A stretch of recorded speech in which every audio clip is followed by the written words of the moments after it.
Welcome sa Information TV. Nagtuturo ako ng mga YouTube tutorial. Kung gusto mo ng mga ganitong video, mag-subscribe ka na.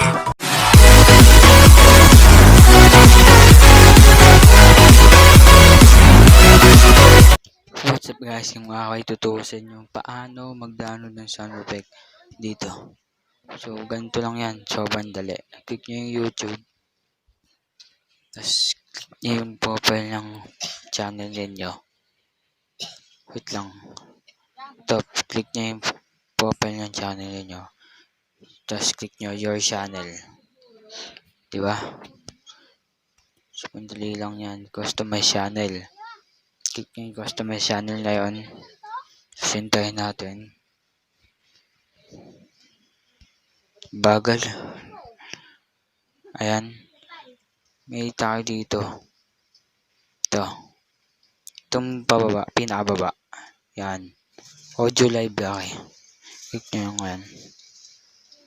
Ayan. Ayan siya. Sound effect yan. Click nyo yung yan.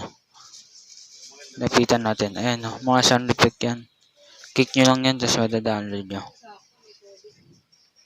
So, dito na nga tayo nagtatapos. Huwag kalimutan mag-like, share, subscribe.